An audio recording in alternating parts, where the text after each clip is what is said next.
The Benjamin Dixon Show is only possible with listener support. Go to www.thebenjamindixonshow.com to register for our blog and join the Progressive Army.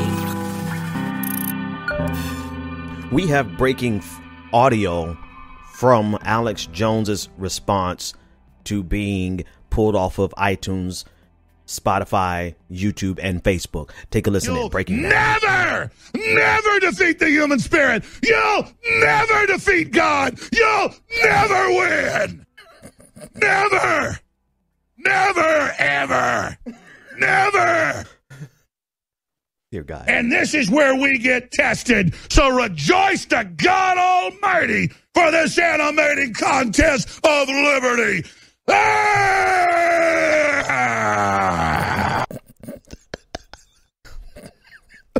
Okay, all right.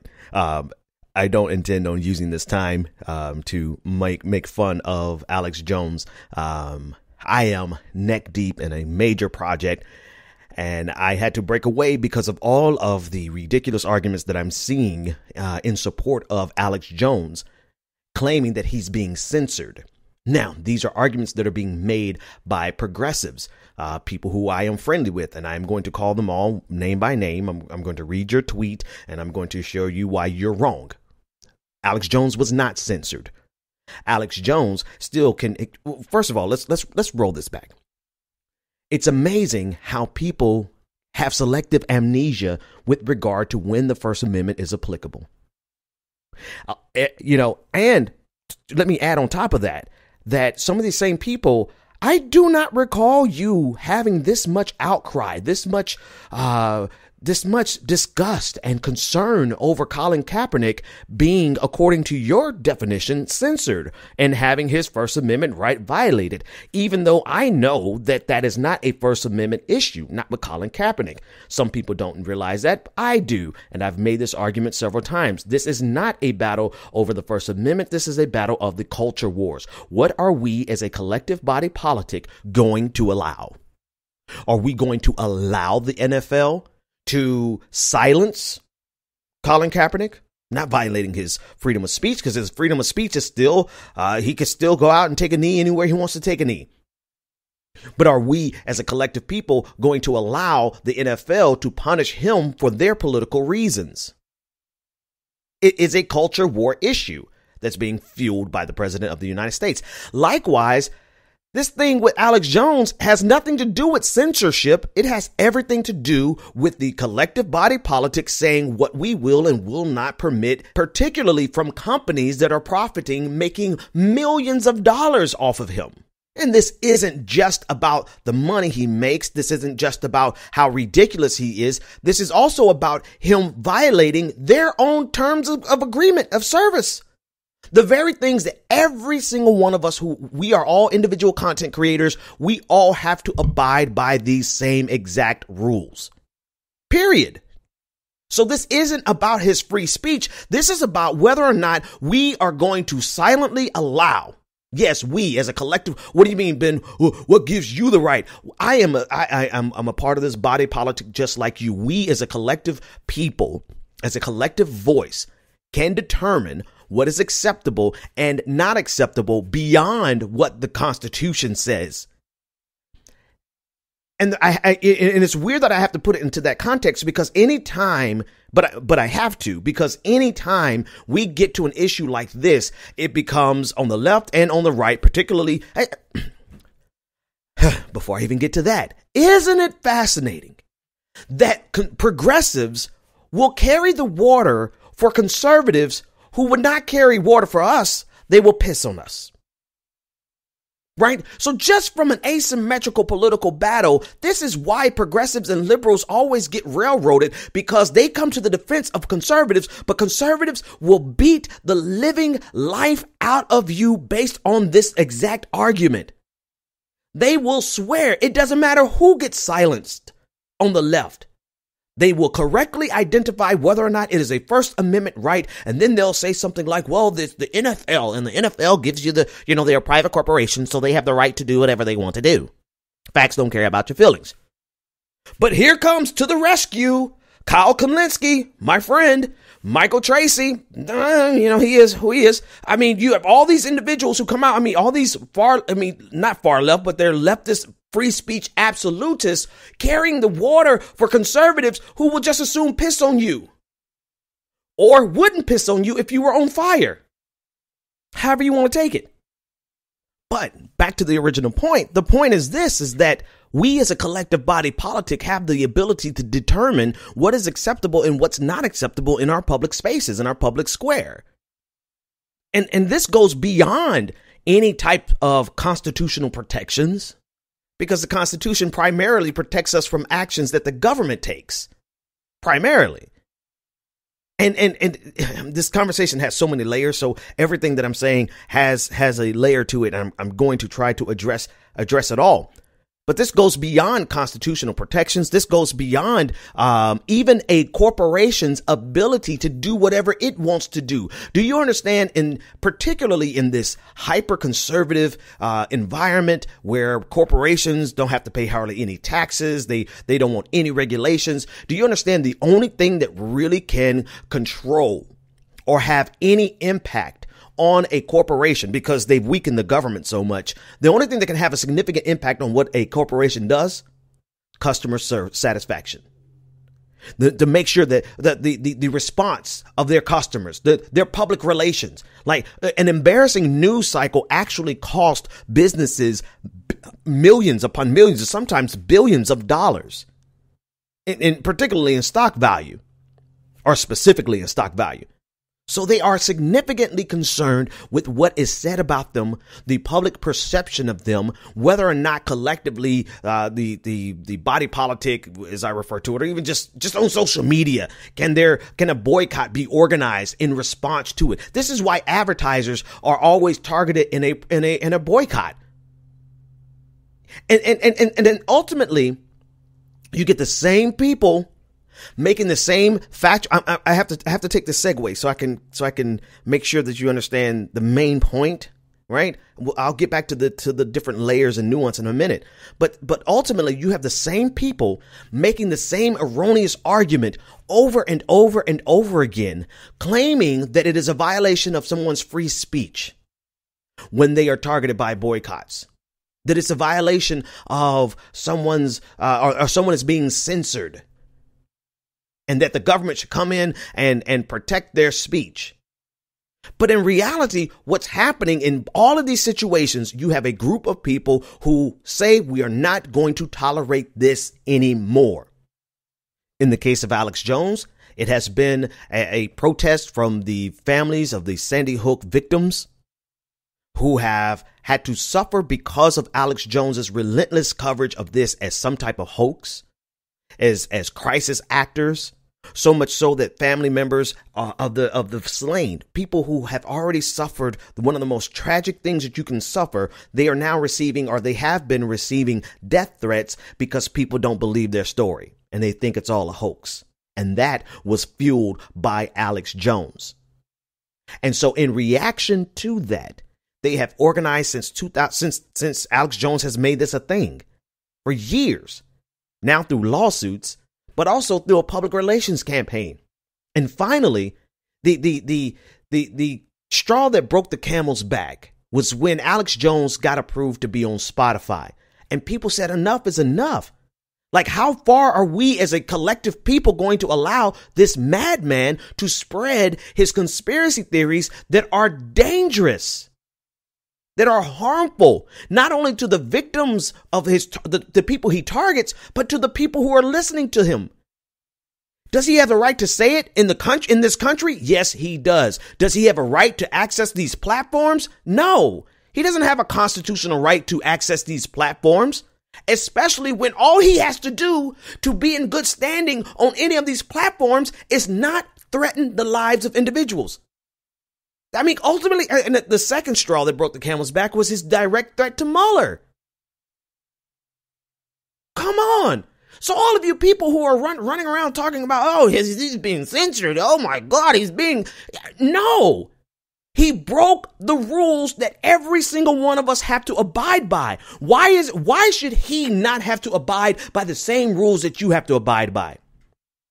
Are you saying that there should be no rules and that we should be able to put anything that we want on these platforms? Okay, fine. So then we should be able to put pornography on YouTube. YouTube should not have the right to control whether or not it has pornography. And this is not at all one bit about protecting the rights of YouTube or Facebook. All of those companies can kick bricks. But this is about protecting the right of the people who are sick and tired of this madman making money off of mental illness, exploiting people with mental illnesses, spreading conspiracy theories, threatening the lives of people, and causing irreparable harm and pain to families of victims, of people who were children who were killed. This is not about YouTube, Facebook, Spotify, or any of these tech companies worth billions and Apple worth trillions of dollars. No, this is about protecting our rights as people, as a collective people, to say, no, we do not want this madman in our square, in our public square. And anyone who puts him there, then we will boycott you or give you the worst news cycle and cause you to lose some market value. A day you'll never forget. Facebook lost on the heels of the information, on the heels of Facebook saying that they are going to protect Alex Jones. They lost $120 billion in market value. Now, how much of that can be credited directly to Alex Jones? I don't know. But once they saw that happen, they responded by getting rid of Alex Jones. That's the power of the public. And ultimately, that's what my progressive bros don't like. Because once you break this down and you break their arguments apart and you understand that it's fallacious for them to claim that this is a First Amendment issue, it's not. It's also ridiculous for them to seek constitutional protections for speech in corporations. It's telling that they don't ask for that in the cases of Colin Kaepernick. But once you unpack all of this, at the core of it, what they're seeking is for people to say anything they want to in the public square without any social ramifications, without the public being able to impose social sanctions on individuals. Right. That's their definition of free speech. Their definition of free speech is for individuals to be out here and to say anything they want without any social ramifications. That's not how our system works. I'd argue that's not how our system should work. Because if for that paradigm to work, you understand, for that paradigm to work, that means that our ability to boycott, our ability to take collective action, to organize, our First Amendment rights would be violated. If you get the government to silence us in order to protect the speech of whoever, I don't care if it's Alex Jones or David Duke, in order to protect them from the public's outcry, you have to get the government to violate our First Amendment rights. We've been through this so many times. We go through this every time Antifa shuts someone down. This is literally about competing First Amendment rights. Ultimately, this is about the culture war, because that is where the competition for First Amendment rights is waged. That's where it's fought. Because at the end of the day, it's about who's going to make the biggest outcry, who's going to demand the most from corporations and from the government. What side is organized enough to shape what is acceptable in our public spaces and on our television and on the internet? That's what this is about. The government can't protect Alex Jones, and you should be ashamed of yourself for asking it to, because in order for them to protect him, they have to silence us. What are you guys doing? You're not thinking this all the way through. You have a very elementary, no, it is. And I don't say this to be insulting, but you have a very rudimentary understanding of First Amendment conflicts, of competing First Amendment rights. You think it's noble for you to say, oh, we have to tolerate everyone, we have to be tolerant even of the intolerant. It's not noble. It's rudimentary. You haven't thought it through. Okay. I'm sorry. It's ridiculous. And again, I do have to reiterate, I don't see all of this energy, all of this genuine concern from my progressive bros who I roll with, at least social media wise. I don't see this concern from you when it was about Colin Kaepernick. And I haven't done an extensive Google search or an advanced Twitter search, but I imagine if I did, the results would be telling. So give me a break. This has nothing to do with the First Amendment. All right, let's read some of their specific arguments because I've made my point. Now let's hear their points, and then I'll show you why their points are wrong. Let's start with we're friendly Michael Tracy. He says, whether you hate Alex Jones is besides the point. Do you love the fact that a handful of tech monopolists have the power to simultaneously purge him from the internet? Number one, they did not purge him from the internet. So the hyperbole is useful for your tweet. You got 23,000 likes, but they did not purge him from the internet. They removed him from their platforms, and they removed him for violations of their terms of service and agreements. You have to abide by those same rules. As soon as I break those rules, I will be put off the same platform. So the question is whether or not we want corporations to be able to have any control over what happens on their platforms. Now, I mean, this can literally go anywhere because now we're talking about forcing progressive outlets to have to carry conservative content. Now we're talking about forcing family, abcmouse.com to have to carry. I mean, that's the logical conclusion of this.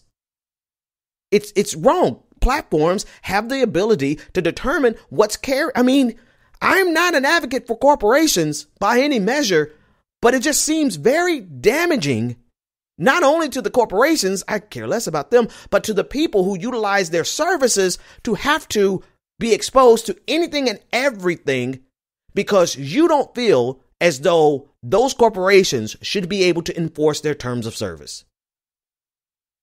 Makes absolutely no sense. But it was good for retweets and likes because it gives you the appearance, Michael, that you are the reasonable one, that you would not succumb to reactionary, style politics, and that you're going to be even-handed with conservatives the same way you're going to be even-handed with liberals, when in reality, it's simply fallacious and ridiculous. You're literally asking for a special exception from Alex Jones. You're special pleading on behalf of Alex Jones to say that Alex Jones should be able to operate in the same spaces that you and I operate, but because of who he is or what he has to say, or particularly because of how big he was, he should be able to operate with impunity.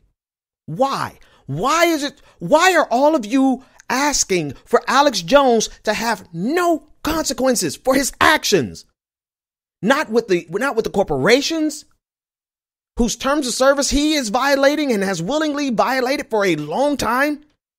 No ramifications with his actions towards the families of the survivors of the victims of Sandy Hook. I mean, it makes no sense. Why do we expect Alex Jones to be above the law? Law, in this case, being the terms of service agreement. Why? Nobody else is asking for this special exception. None of us are out here doing anything like Alex Jones such that we need protections from. But Alex Jones, why is he so special to all of you? It's the same reason Nazis are so special to you. Not because you believe in their ideology, but because you genuinely believe that if you can be comfortable with that person being in your public space, then that makes you a more noble individual. That makes you more enlightened, when in reality, all that makes you a useful idiot helping to spread hateful and damaging ideologies by silencing the opposition.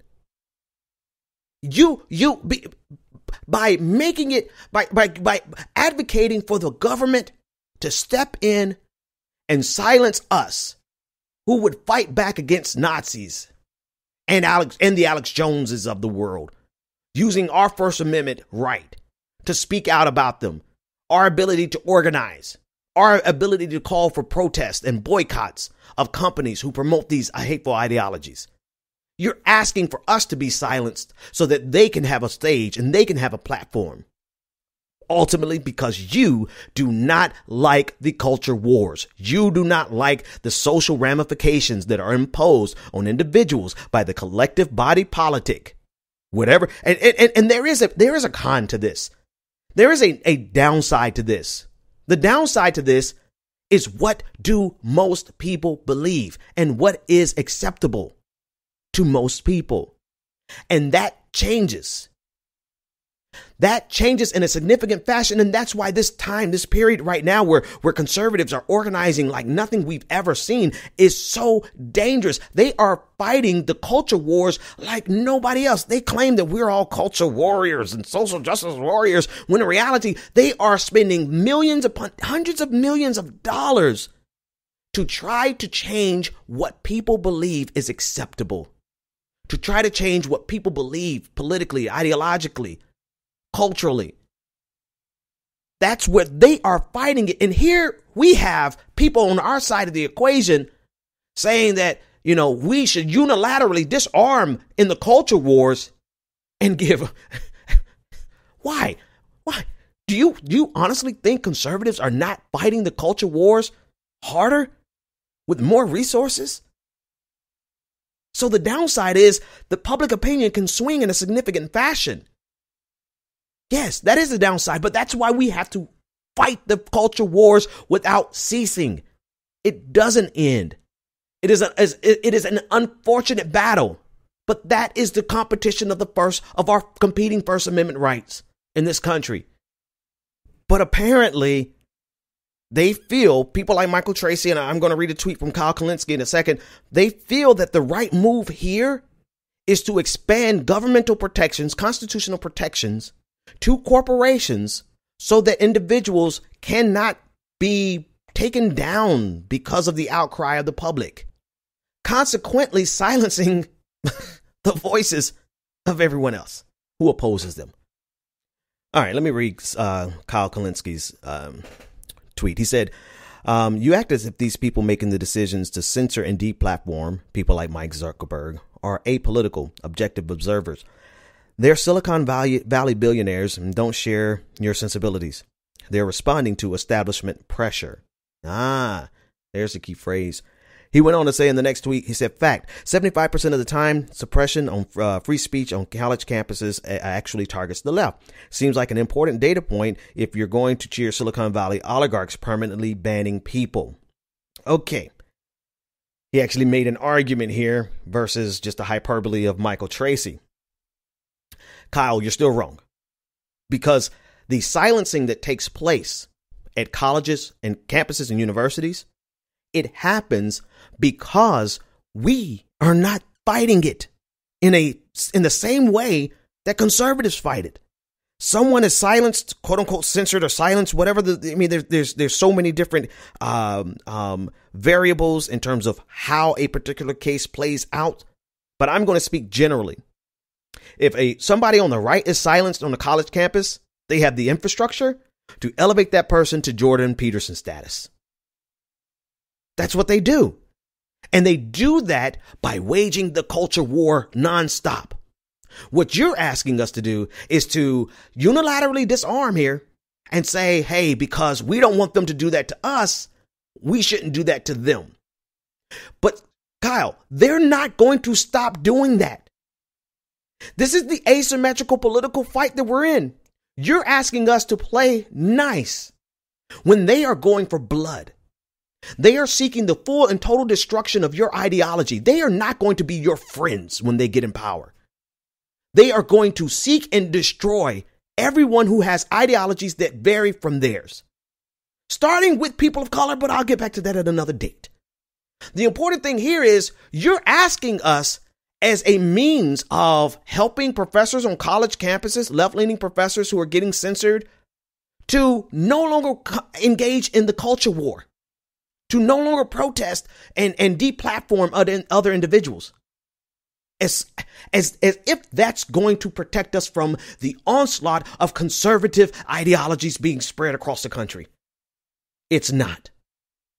And now back to your first tweet about the tech billionaires. I mean, listen, we can make I don't like them any more than you do. I don't like them any more than you do. But who should they be held accountable to if not the people? And this is a perfect example of them finally acquiescing, because they were just fine making the money off of Alex Jones. They were just fine. Also, here's the other subtle shade of this. They were fine protecting Alex Jones because they feared the backlash of right-wingers. And now they finally say, you know what? We don't want anything to do with him because he's too toxic for our brand. He is too toxic for our bottom line, our profits.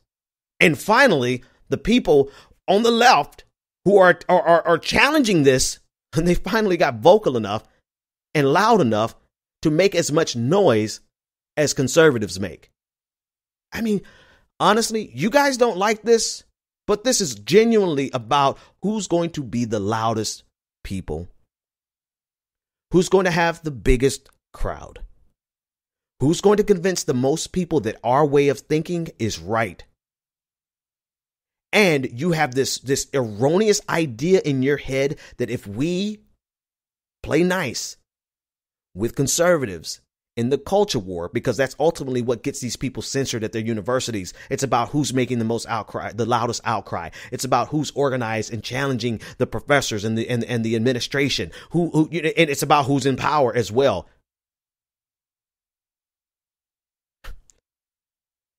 All right.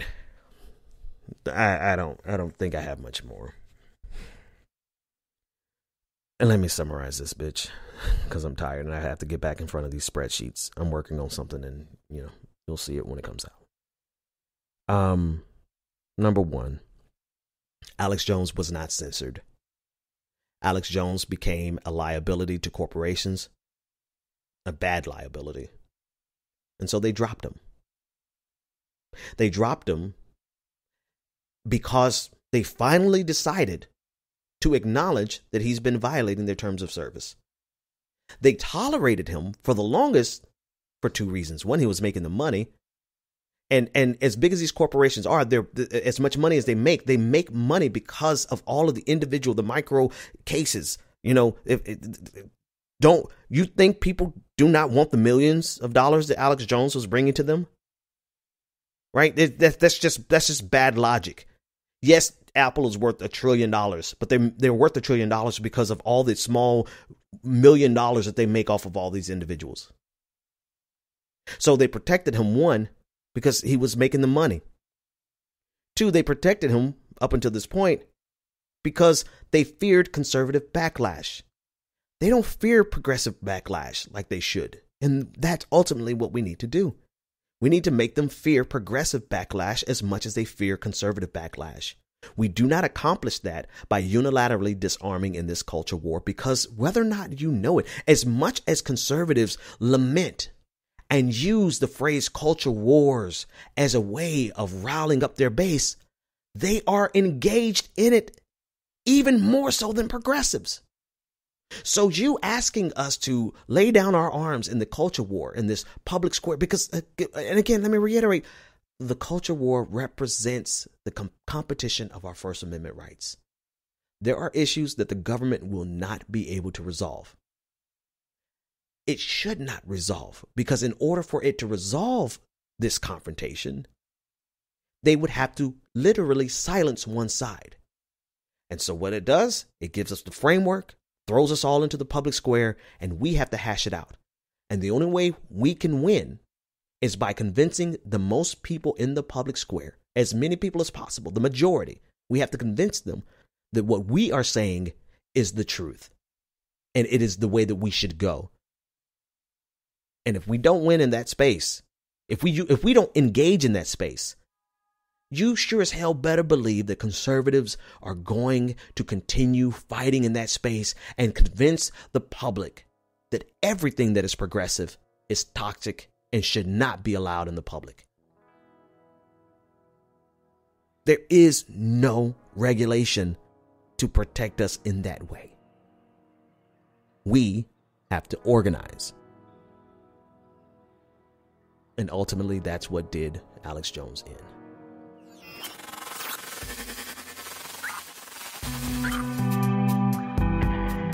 The Benjamin Dixon Show is only possible with listener support. Go to www.thebenjamindixonshow.com to register for our blog and join the Progressive Army.